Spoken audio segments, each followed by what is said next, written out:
The Pink Panther, Deerfield. The Blue Panther, Highland Park. The Rolling Stone, Winnetka. Holiday Ballroom, Chicago.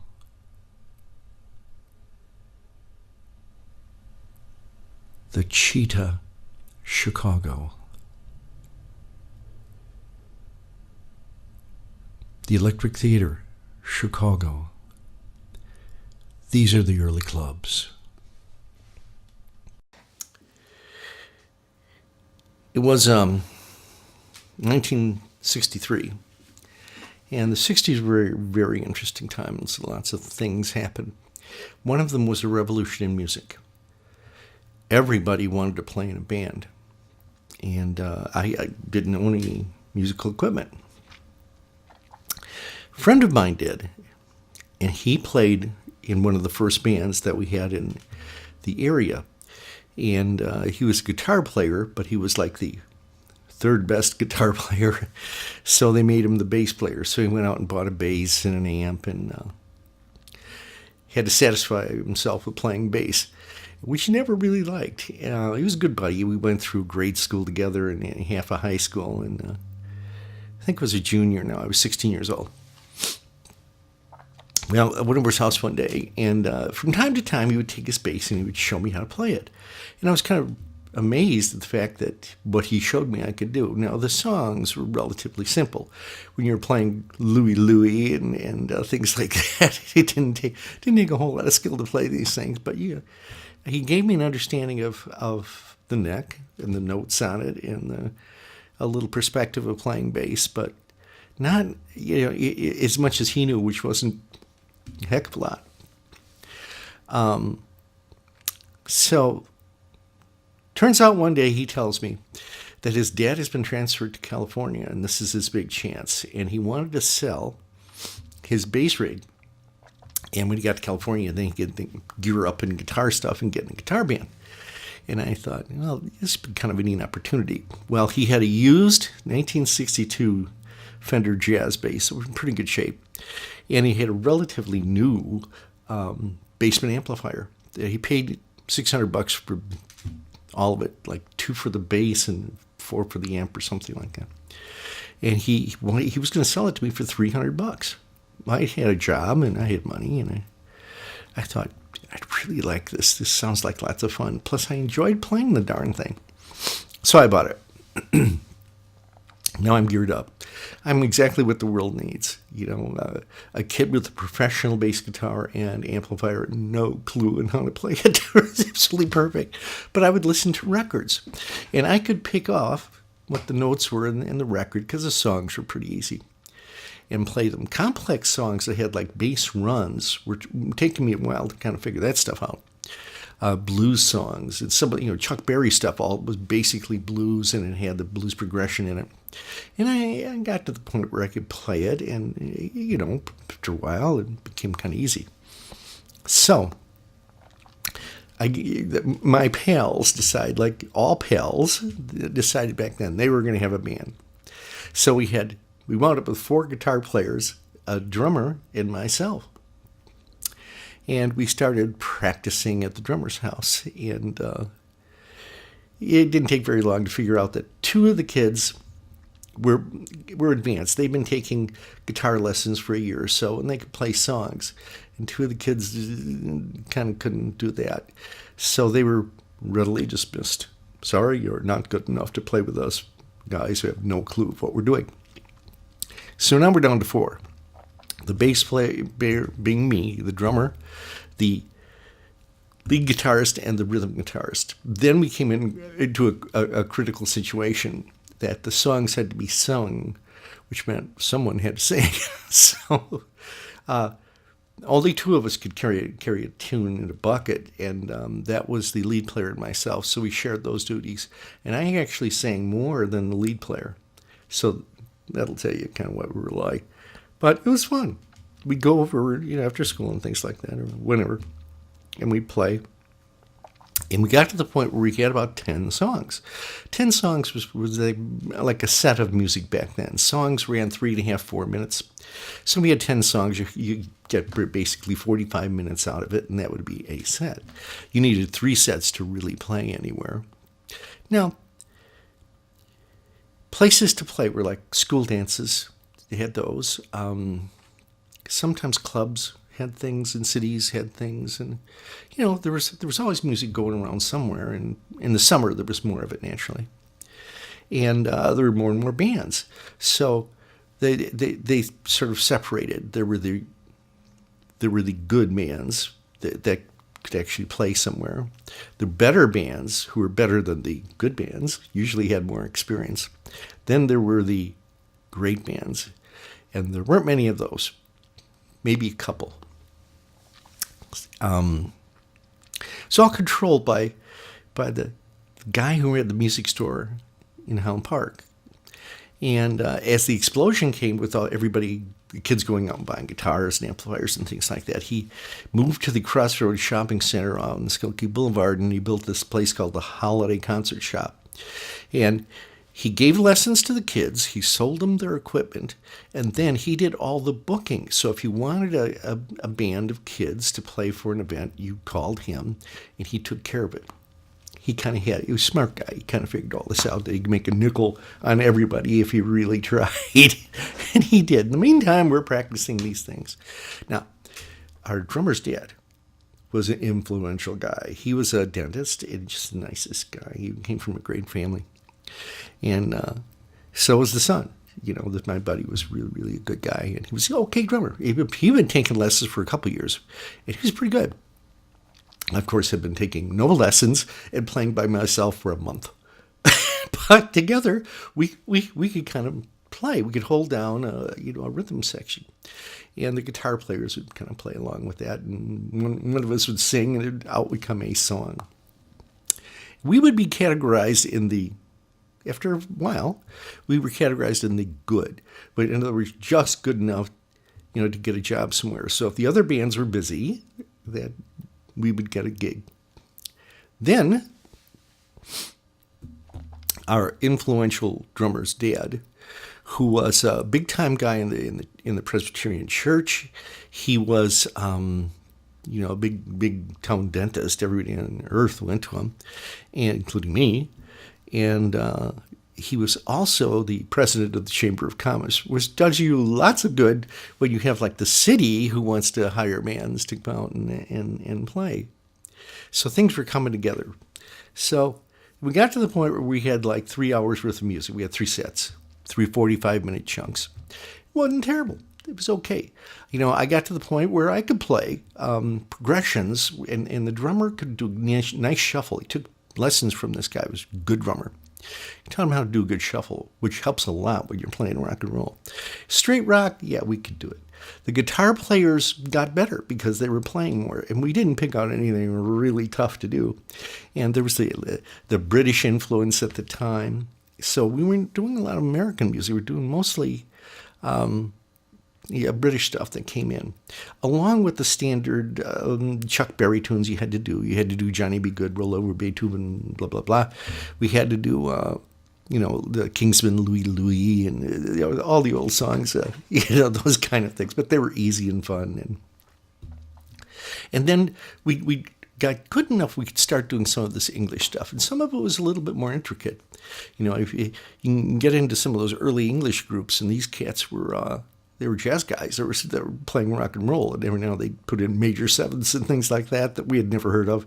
Had to look up in a book to try to figure out how to play. Not too tough for the bass player, but more challenging for the guitarists and singers and things. But I was having a good old time. I really was. I really liked doing it. My motivation was that I liked doing it. Now, most kids were doing this for ulterior reasons. The main being... it's popularity.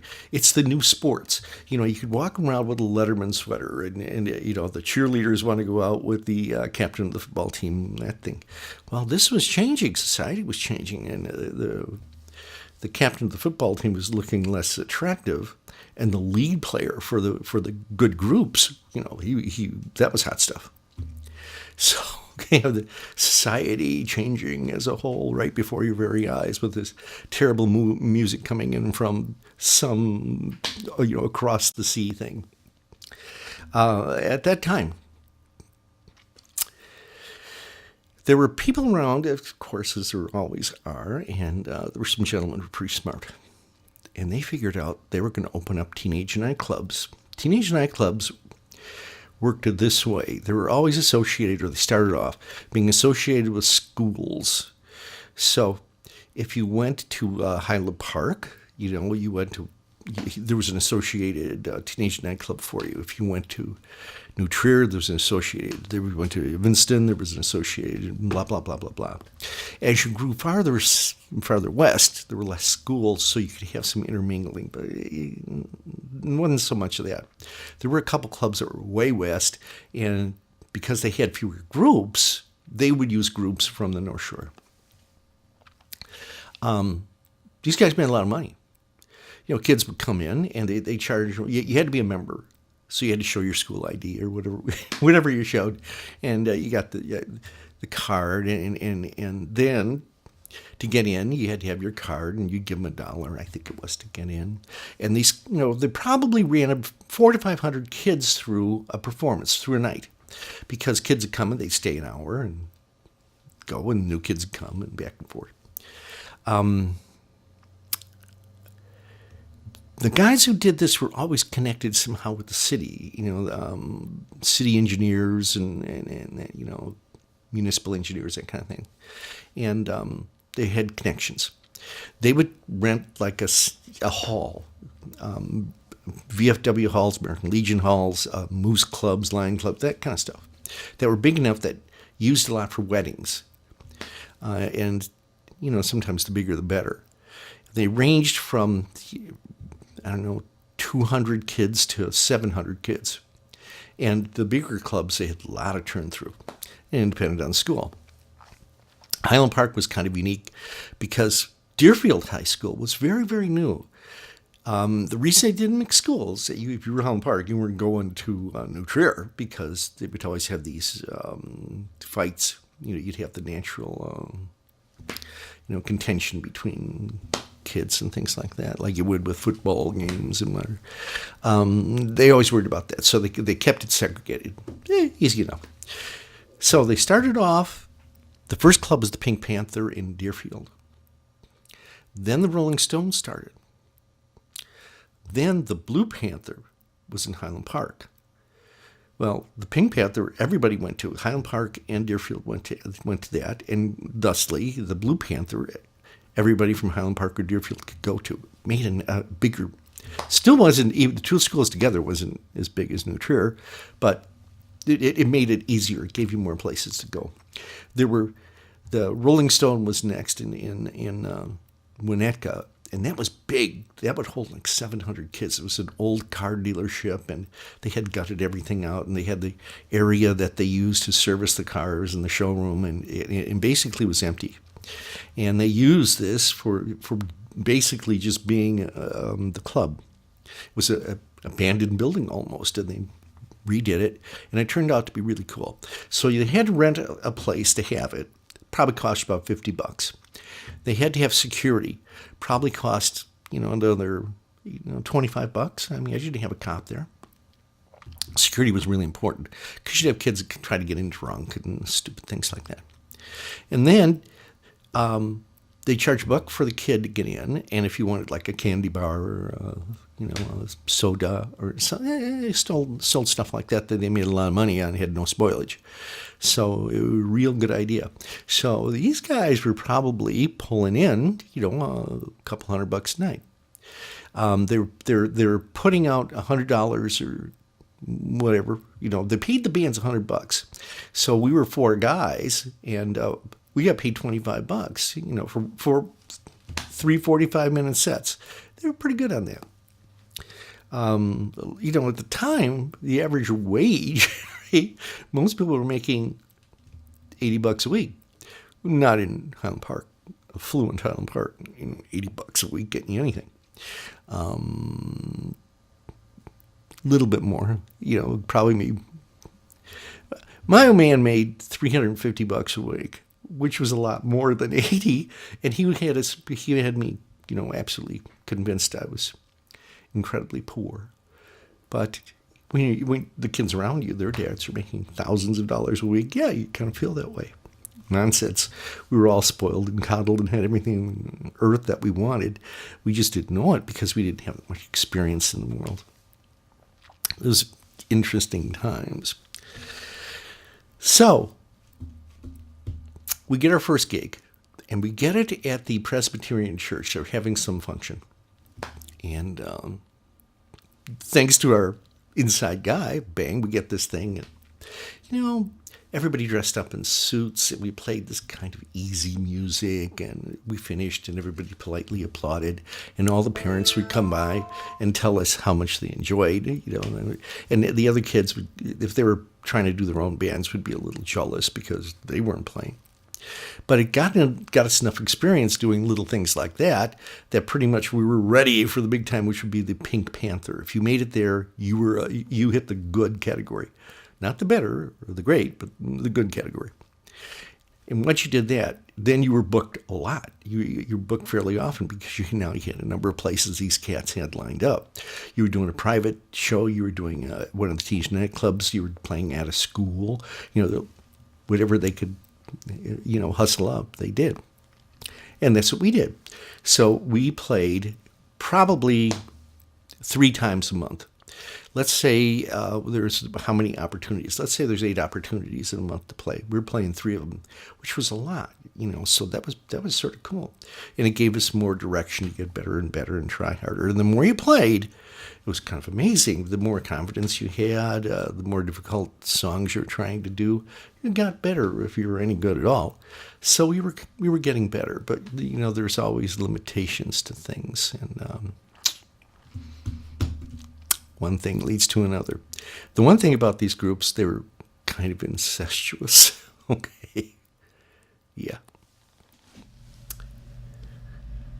When you weren't playing, you were always scoping out the other groups, finding out who was better and who's hot, who was popular and who had more people going to see them, and the songs they were playing, all the normal things that you would think would happen between the intergroup community.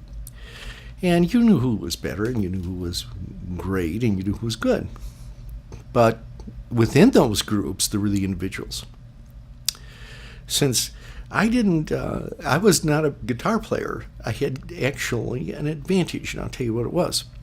Like I said before, if you were the 3rd best guitar player, they made you the bass player, because basses have 4 strings and guitars have 6. Okay, so they're harder to play, and it meant that the guys playing bass, number 1, didn't like it. Number 2, it was kind of relegated. You play bass or you're out. They never really got into it. They didn't like it, but they did it, and you had this kind of non-musical thing happening, which is the problem you have with most of these bands. Being musical is really tough. Being musical is tough anyway, but that really stood out. I liked playing bass. I liked the sound of the bass. For the first time I played it at my buddy's house, to me it was a cool instrument, and I was very right from the beginning. I became very involved in the tone of my instrument and how it fit in and how it worked with the drums and how it worked with the rest of the songs. And I was kind of picky in that. And I began to be known as a better bass player. So the other groups, just like we were out scouting, they would be out scouting. And, you'd have somebody from a better group come by and go, did you ever think about playing with a better group? Yeah, I always think about playing with a better group. But you don't want to stab your buddies in the back and things like that. Well, the other thing that happens with these groups is they blow apart. Something happens, and that's what happened to us. And I really don't remember how, but something happened. We were, one day we were there, and the next day we were gone, and boom, we split her. And as soon as that happens, because everything is is sort of connected to this holiday concert shop, and Bob Madel, who ran it, with his wife Marie. Everybody knew. It was like a bulletin board. And as soon as that happened, I started getting calls from groups. Well, a group called me that didn't have a bass player, which was sort of neat, but they had something that I thought was pretty spectacular. They took two kids who could sing. Not only sing, they could sing well, and they could sing harmonies. And that was interesting to me. So I agreed to go over and run through a few songs with them, and I did. And of course, they were a zillion times better because I could actually play the bass and I could be musical. They had a okay drummer. And then they had a kid who was going to Highland Park High School, but he was from the South, and he was a country player, a Southern country player. He can play country songs, but he was a really good guitarist, and he could rock like falling off a log. Couldn't sing, but he could do this stuff. And I thought, well, that's sort of neat. And they also had a keyboard player, which was rare. Keyboards, it's tough. You had these little Fraser things, and they're suitcase, kind of keyboards, big things you had to carry around, and not many groups used them, but some did. So I joined this thing, and they were probably a better band, but they were considered good because they didn't have a bass player. Once they got a better bass player, then man, we shot kind of right to the middle. Okay, maybe the upper edge of the better category, because we had a keyboard we could fill, we had a bass player that could play bass, we had a drummer who was okay, we had a guitar player who could play about anything, and then they had these two guys who could sing. We could do all these, and particularly the English songs, the invasion songs, all had people that could sing in them. And we could play a lot of this stuff, and it didn't take very long. Everybody was pretty adaptable. And after about a month of practicing, we came out gangbusters. And we even got a gig opening for Jerry Lee Lewis. An astonishing thing to happen for any young kid who's 16 to see this absolute reprobate of an individual. But, he was this is the guy who was married to his 14-year-old cousin or something like that. And I think that was like the best thing you could probably say. The gig, he arrived in this big Cadillac. It was just really amazingly goofy, but it was an introduction to that kind of thing. And we did a number of things, and we were playing at all of the clubs we could play at, and we were playing at private things and city things, and we still had a little swing with the old drummer's dad. And they were nice kids, and I was pretty happy playing with them. Played with them for a while. And you know how that goes. Well, I got a call one day from Bob Madel. Bob Madel was the guy who ran the teenage world of music. he said, I had never took lessons from him, and I always thought he kind of resented that. But he was okay. He was, people were good to each other back then, and you didn't have that kind of thing, but you wondered. And he calls me up one day, and he says, how you doing? And I said, good. And he said, any chance you'd come by the store Saturday morning around 11?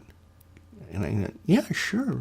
Anything I can do? He says, yeah, I'd really like if you come by. I've got some ideas on things we want to talk over. Okay. I show up. And there's four other guys. And along with the club owner of the Rolling Stone. So it was Madel and this guy named Steve Shepard and the kids. And Bob says, we want to assemble a group. And we don't like the idea of kids only getting to go to one club that's associated with their high school. We think that's an element of the past. We want to break into the new thing, but we need the right group to do it, and we need the right attitude. We can't have any kids that we wouldn't work with, and we need good representatives from different schools. So I was there with another Highland Park kid, a drummer. Okay. And his name was Marty Jacobson, a really nice kid and a good drummer. And I think he went on to be an anchorman in Wisconsin, a news anchorman. You never know what kids wind up doing. And they decided they wanted to break it in at the Rolling Stone, and they wanted to have a group with two kids from Highland Park, a kid from Glencoe, a kid from Kenilworth, and a kid from Winnetka. Or Northfield, excuse me. Northfield's on the other side of Winnetka. So this would be like an all-suburban band. It would be the only one that had kids that were mixed schools. And you needed, of course, the blessing of the gods of teenage nightclubs and the gods of teenage music. So we agreed. We went, sure, we'll give it a try. In the meantime, I'm playing with this other band. We're all playing with different bands. And we get together and we practice. And Madel was pretty sharp in talent. He knew to play. He knew who couldn't. And they knew if they had a big, if they could double the size of the number of kids that were going out, and they had more places to go, they wouldn't, their attendance would go up, and so would their profits. So we put this together and we started practicing, and we were good. I mean, one thing we had was a lead singer. Never had that before. A guy just stands up like Mick Jagger and he sings the songs. Great voice. Nice. A great kid. And he went to, this was a New Trier kid. And we had a nice guitar player, skilled. I played with guys who could play, like this kid I was playing with, who just was an automatic guitar player. And this kid was trained. He was skilled and a pretty good voice. I had a voice I could sing backup. We could do harmonies. We could do things like that. Marty was on drums. Marty's a nice kid. It just was, Peter was from New Trier also, and he was from the Northfield, and John was from Kenilworth. John's dad was a big time guy, owned some big accounting firm, Touche Ross or something. I don't know, one of those things. So we put this band together secretly, and time comes where we decide we're going to give it the crack. Now, nobody's told anybody in the bands that they're already in that they're going to do this. So we get up to the night we're going to do it. And I remember driving, because I'd never been to the Rolling Stone. I couldn't get in. I was from Highland Park, and neither could Marty. And we all met at the concert shop and kind of grabbed our equipment and all went into the club, set it up. And they had us back in the office area. So nobody could see who was playing. You could see the equipment and things like that, and the club's filling up like it always did. So there's probably 500-600 kids there by when it opens, because it was a real popular thing. And Steve Shepard comes out and says, we think that the time has come for groups that have kids from everywhere, Chicago, from any of the suburbs, that all kids, can get together and make groups and play music together, and there shouldn't be any of this city and school affiliation thing. It should be just kids liking kids. There shouldn't be any kind of preconceived notion on this stuff. And they didn't quite call it what it really was, but he was very gentle about it. And he finished his speech, and he said, I want to introduce this band to you. I named the band, by the way. One of the few names, one of the few things that I had done. And I still have the drum thing, the one on the front of the drum. I called it the Desert Rats, with a W-R-A-T-S. Crazy kid things. So he said, these are the Desert Rats. And he starts introducing us, and he says, well, this is John, and he's from Kenilworth. This is Peter, and he's from Northfield, and down the line, and all the kids have been from New Trier so far. And then he gets to me, and he says, and this is Don. He's from Highland Park. and I'm waiting to be like shot. So, way up goes the applause. Now they kind of went nicely applauding through the other three kids, and they get to me. Big applause. He introduces Marty. Marty's from Highland Park. Yay! Bang! As soon as he did this, had this arranged that we were right into a song, and we nailed it. And we were good. We were real good. And we started playing. We played through the first set. Okay, we finished the set. And I remember looking down, and it was a big stage. It was like 3 or 4 feet. It was a tall stage. And I remember looking down, and there were like a half a dozen girls all off to the right of me. And you always had this thing going on where there were girls here or there.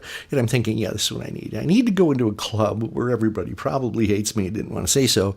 And I need to, start messing around with girls and people's girlfriends.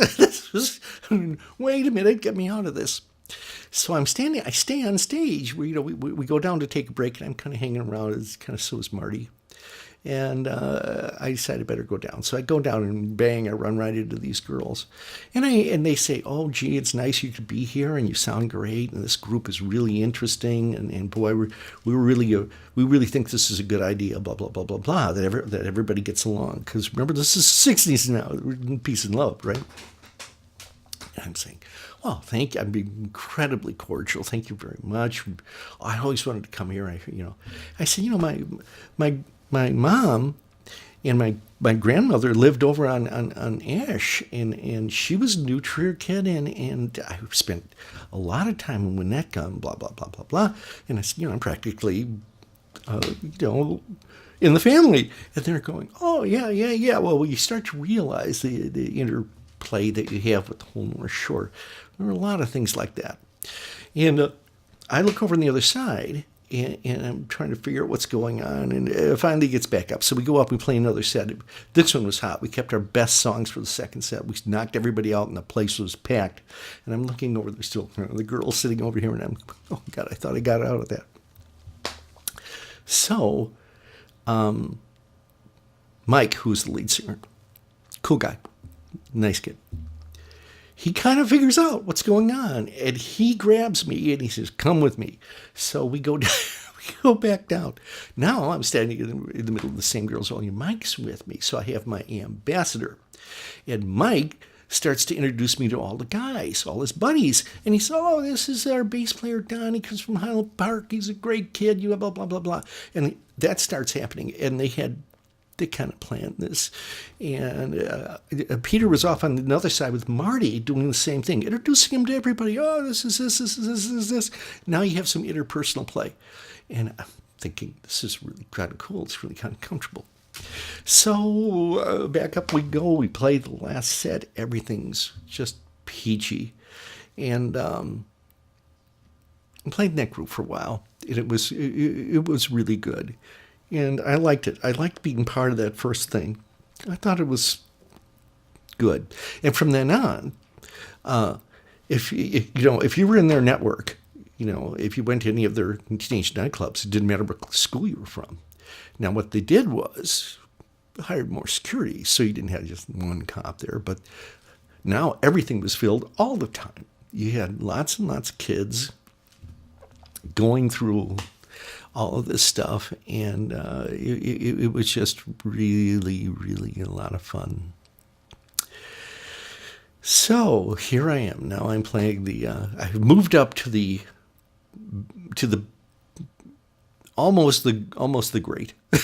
So we were at the better of the better, and since we were the first to really do this, you started getting lots of notoriety. Now, I was talking about motivations before. Well, one of the motivations certainly for guys who played in a band was girls. You were the quarterback of the football team now. My motivation was, I didn't have trouble with girlfriends. And except when I started doing this, I found it didn't have any time for anybody, having a girlfriend. Oh, great. Want to be my girlfriend? I can't go out. I'm busy every night that you could possibly date. But my motivation was the music. And then I met other kids whose motivation was the music. And when you did that, you really had things cooking for you. So that was a lot of fun. The Desert Rats, we were booked almost all the time. It just seemed like we just played and played and played. And we played all over the northern suburban, the northwest suburban area. We never ventured much to the land of Chicago. We stayed pretty much in the suburban and northwest side because it was pretty homogenous. Everybody was about the same there. And one night, I played for a month and a half straight. Didn't have one free night, okay? But it was cool because I liked playing. And we were, I liked the popularity, and the peace and love generation was really coming in. We'd play all these different clubs. I was meeting a lot of people I didn't know before, from different school. And for being a boy, would I love a piece of that? Which had a completely different connotation, but nonetheless, it was, I was starting to desire a girlfriend. Well, what are you going to do? You could have these little affair things kind of after you play and stuff like that. Well, every now and then it was fun, but nothing really. So I was sort of living on my celebrity as a bassist.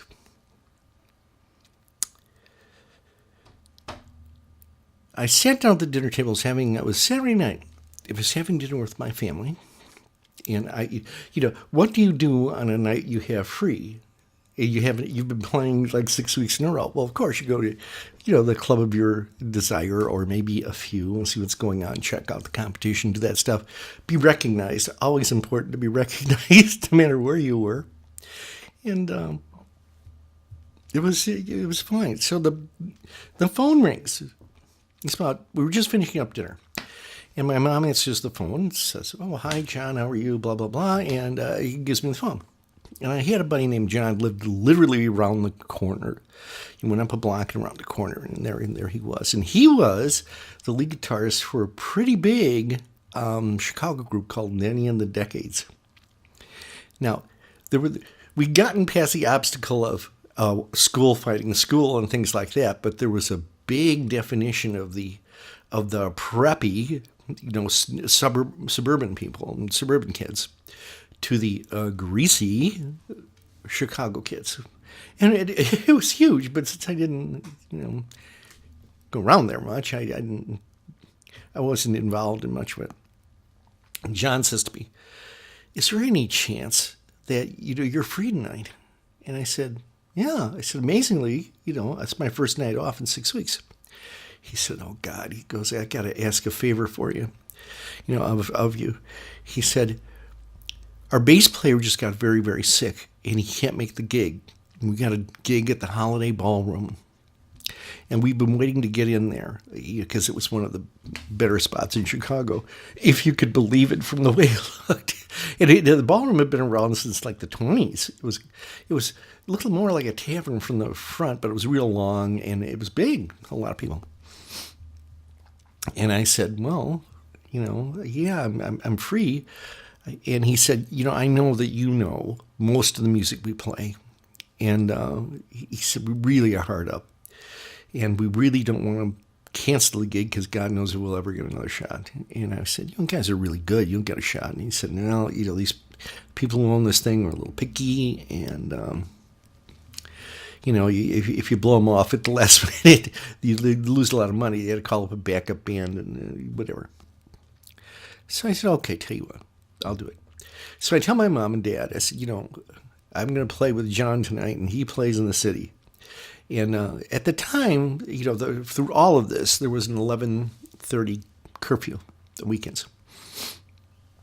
So normally you would play from 8 to 8:45, 9 to 9:45, 10 to 10:45, gave you 45 minutes to get home. And the kids who played, the cops knew everybody. And they knew the kids who played, and, they'd see your car running out at a quarter to 12 or 12 o'clock or whatever it was, as long as you weren't too late. They always gave you slack. Sometimes they'd stop you and then give you a ride home so other cops didn't bother you and things like that. But cops were different then. They knew the people in the city, and they knew their children. And if you weren't a screw up, if you didn't give the cops any trouble, they were pretty good to you. Well, in the city, things were a little different. There was a whole different kind of environment, and I think my mother was apprehensive about that. And she said, okay, tell you what. She said, after you get done playing, you make sure you call me, okay, and tell me where you're going to be and about when you're going to be home. I said, yeah, no problem at all. So John shows up, and they were a big band, and I didn't have to worry about an amplifier or anything like that. I just packed my guitar, threw it in the back of his car. We could hook off to the holiday ballroom. And I immediately realized what I had to do, that my dad still wore his hair greased back because it's kind of how men wear their hair. So I ran into the bathroom and I grabbed this bottle of West Point hair tonic, dump it on my head, and it's like putting candle wax. It just stinks it down. I take a comb and I comb it back. My hair was pretty short, so I didn't have like a pompadour, like the cool guys had pompadours. I just had short hair that was kind of greased back. I didn't look preppy, but then I didn't look like the super greaser either. So John had this. John was really good looking. His sister was better looking, but he was a nice looking kid, and he had that hair that kind of looks like he was born with perfect hair, and it went back naturally, and he could pass for greasy. I needed the help of West Point tonic. We show up for the gig. We ran over the set list about things I do know and don't know and what we want to do to get around that. I knew just about all the material, maybe 3 or 4 songs I didn't know. The drummer was this guy named Denny. He was amazing. He was just like a real big-time drummer. I mean, like super pro. Never played with anybody like that before. And I was grooved down, and this cat was just there all the time. And you couldn't sound bad with him. If you were decent at bass player at all, you sounded pretty good. So everybody in the club everybody was black. Everybody wore black. All the girls wore, like black skirts, and some had white tops, but they had black jackets, and then these pointy shoes, and some had black stockings, and some had black leather skirts, like mini skirts. It was just like so different than the kind of Bass-Weegian area that I was used to. I minded my own business. We started playing. We sounded good. And we played, and we took breaks and things like that. And I sort of kept my own way and had a Coca-Cola or whatever. And we make it through the night.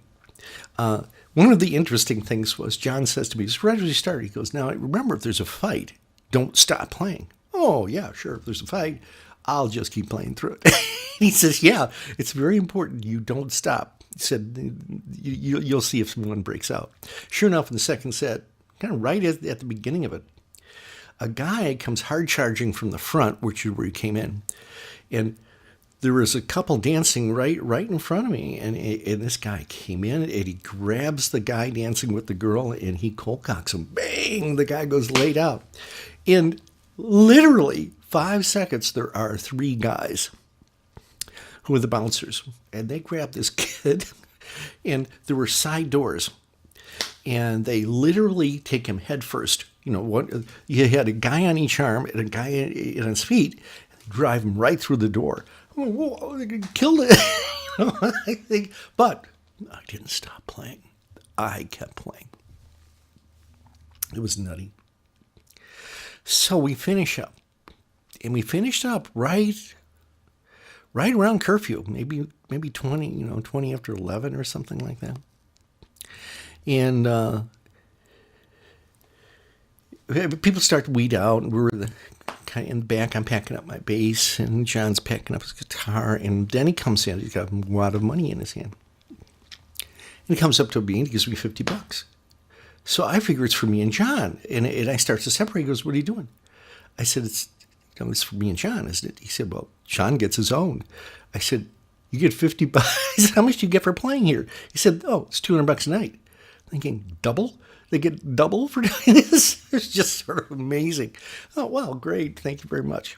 So then the incestuous part happens. We were pretty much of a hit. And then he says, well, have you ever thought of like playing with a city band? And I went, it's the first city band I ever played with, and you guys are great. I said, if you ever need someone to fill in, please give me a call because I really had a good time tonight. He said, no, I meant like, would you consider playing permanently? I said, well, I already played in a band pretty popular in the suburbs. He says, yeah, I know. He goes, but, we make more money and we do things the suburb bands don't do. And I said, I really appreciate it, but for now I think I'm going to stay with it. But if I change my mind, or something happens, please give me a call. I'll be glad to do that. And we agreed, okay, this sounds pretty good. So, so anyway, John says to me, John drove, right? And we're on the way home, and he says, I'm going to stop off at a friend of mine's house. He goes, it's like a little party thing. We'll be there maybe an hour. I said, okay, but I've got to call home. He said, oh, yeah, you can call from there. So we go to this house. It's maybe half a mile from there. In Chicago, kind of house. And the place has probably 30 kids in it. And a lot of them had been, of course, to the holiday ballroom. And this is a very, very Polish area. And I noticed that when I was looking at the people as I was playing, a lot of the girls were really good looking, and they were very, very blonde. And I thought the Rolling Stone had blonde people, but not like this. This is crazy. And these blondes were just amazing looking. Black outfits, I guess that's what did it. They looked older for some reason than the girls I was used to, but hot. Well, it turns out that John kind of made a little arrangement with one of the girls there, and we go in, and they give me a Coke or something like that. Now, if you wanted beer or you wanted hard liquor, there was no problem. They had plenty. I decided I'd just stick to it. I find a phone. I call my mother. I said, yeah, I'm at this kind of little party. I'll be home. And she says, okay, you're in the city. Don't get in trouble. Don't drink. I said, well, I'm drinking Coke, and that's all I'm going to drink. She goes, well, I'm trusting you on this. I said, oh, yeah, okay, Mom, I'll be all right. Normally, I'm home by midnight. Okay. So, all of a sudden, John disappears with his blonde off in the bedroom somewhere, and I'm left to my own device, and I'm walking around, people saying, oh, God, are you the new bass player? Boy, you're really good, blah, blah, blah, blah, blah. And, you couldn't make me feel better. And this woman comes up to me, this girl, and her name was LaSonia, and she was just astounding, very, very pretty. She was brunette, amazing body, just really, really attractive. So LaSonia says, hey, do you have a girlfriend? Do you date? And I said, it's kind of tough with what I do to have a girlfriend, but, there's some girls I go out with every now and then. She said, well, you want to go out with me? And I went, oh, yeah. I said, if I get time, I'd love to. She says, well, come along. So I follow her, and all of a sudden we wind up in a bedroom. I'm going, oh, this is it. I have hit the big time. So I decided, I really don't know what's going on here. I didn't have anything, protection or anything with me. So we kind of just fooled around for a little bit. She was gorgeous. She was really beautiful.